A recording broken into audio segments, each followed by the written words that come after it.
Hello students, welcome to my YouTube channel Deepti Paliwal, जहां हम CBSE board की क्लासेस कक्षा 12th और 10th की हिंदी विषय की जानकारी प्राप्त करते हैं। तो आज जो मैं आपके लिए वीडियो बना रही हूं उसका उद्देश्य सीबीएसई ने जो 12वीं कक्षा के पैटर्न में बदलाव किया है उसको लेकर आपको बताना है कि पैटर्न किस तरीके से आएगा, क्योंकि बोर्ड एग्ज़ाम आपके आने वाले हैं। इस समय आप तैयारियां कर रहे होंगे तो कहीं हम गलत तैयारी ना कर ले और बोर्ड पैटर्न हम बिना जाने हम पेपर देने चले जाए और हमारा सारा पेपर जो है वो गलत हो जाए। इसलिए आज मैं आपके लिए बोर्ड पैटर्न पे वीडियो बना रही हूँ कि आप जान पाएँ कि बोर्ड ने क्या आपके लिए चेंज किया है 12वीं कक्षा में।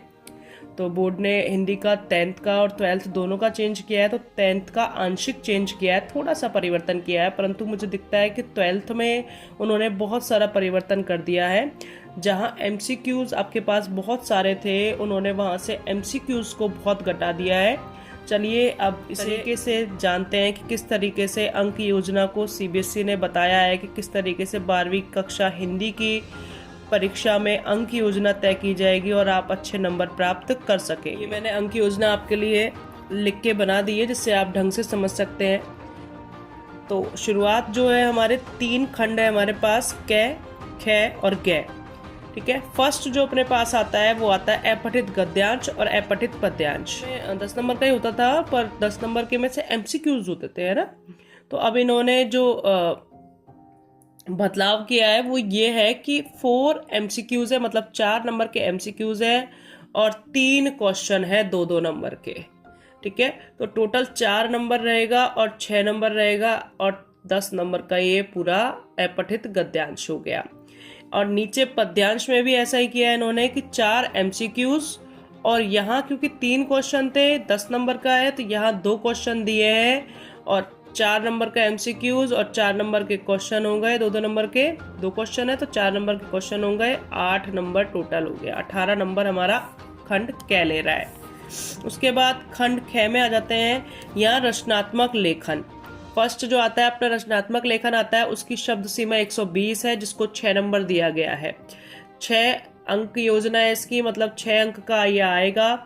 और उसके बाद हमारा जो अभिव्यक्ति और माध्यम बुक है उसमें से देखिए, कविता, कहानी, नाट्य रूपांतरण, रेडियो नाटक और अप्रत्याशित विषयों पर लेखन, उसमें से जो प्रश्न आएंगे उनकी शब्द सीमा 40 रहेगी। 2 नंबर के 4 क्वेश्चन 8 नंबर पे जो रहेंगे वो 2-2 नंबर के 4 क्वेश्चन है और वो 8 नंबर के हो गए हैं क्योंकि 40 शब्द सीमा है। 5 में से कोई 4 करने हैं ऊपर वाले में, है ना। ये जो कविता, कहानी, नाट्य रूपांतरण, रेडियो नाटक, अप्रत्याशित विषय है, या टोटल 5 क्वेश्चन आएगा, आपको 4 करने हैं, प्रत्येक के लिए 2-2 नंबर रहेंगे, इसलिए 8 नंबर का टोटल ये हो गया। जबकि समाचार लेखन, फीचर लेखन, आलेख लेखन 80 शब्द का रहेगा। शब्द सीमा जो रहेगी इसमें वो 80 शब्द सीमा रहेगी और 3 प्रश्न आएंगे और 2 प्रश्न आपको करने हैं। 2 प्रश्न करने हैं मतलब प्रत्येक प्रश्न के लिए अंक 4 होगा और 4 में 2 क्वेश्चन करके हमें 8 नंबर। ख वाला जो हमारा खंड रहेगा वो रचनात्मक लेख का रहेगा और यहाँ अभिव्यक्ति और माध्यम में 40 शब्द सीमा वाले प्रश्न रहेंगे और यहाँ पर 80 सीमा वाले शब्द रहेंगे। ठीक है, 80 शब्द सीमा। अब यहाँ आ जाते हैं, हम बात करते हैं तीसरे पार्ट की, ग की, कि आरोह में से पठित काव्यांश है आपका, यहाँ एमसीक्यूज मिलेंगे आपको। तो ये आपके लिए अच्छी बात है कि आपको यहाँ एमसीक्यूज मिल रहा है, पूरी तरह से एमसीक्यूज नहीं हटे हैं। तो 5 नंबर के यहाँ एमसीक्यूज मिल रहे हैं, पर यहाँ पे ध्यान रखिएगा आपको कथन और निष्कर्ष वाले एमसीक्यूज ज़्यादा मिलेंगे। उसके बाद काव्य खंड में प्रश्न 3 में से 2 करने हैं। ठीक है, काव्यांश है, काव्यांश के नीचे ही काव्य खंड के प्रश्न होंगे जिनमें से 3 में से 2 करने हैं, जिनकी शब्द सीमा 60 रहेगी। ठीक है, 3 में से 2 करने हैं, इसलिए 3 नंबर का 1 रहेगा, 6 नंबर के ये टोटल हो जाएंगे आपके।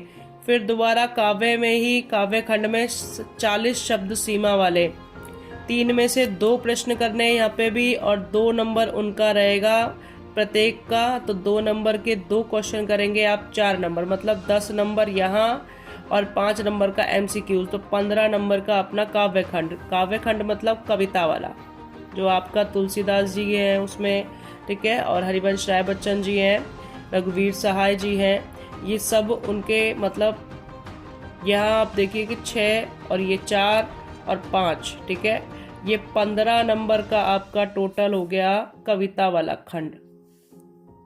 उसके बाद आ जाइए पठित गद्यांश में, यहाँ भी आपको 5 MCQs मिल रहे हैं और फिर उसके 60 अंक के शब्द, सेम पैटर्न है इन दोनों का, चाहे वो गद्यांश हो चाहे वो पद्यांश हो, 60 शब्दों वाले मिलेंगे, जिनमें से 3 में से 2 करने हैं आपको, ठीक है, 3 में से 2 करने हैं, प्रत्येक का 3 नंबर रहेगा, टोटल 6 अंक हो गए हैं।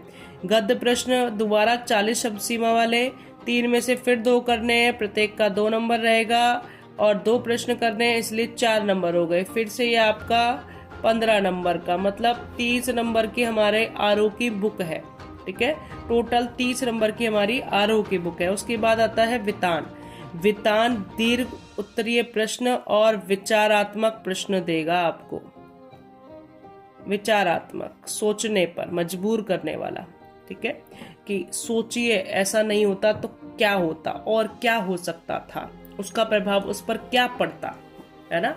आपने चैप्टर पढ़ लिया, अब आप चैप्टर के बारे में आपसे पूछेगा विचारात्मक प्रश्न कि अगर ऐसा ना घटना घटित होती या ऐसा नहीं हुआ होता तो क्या होता।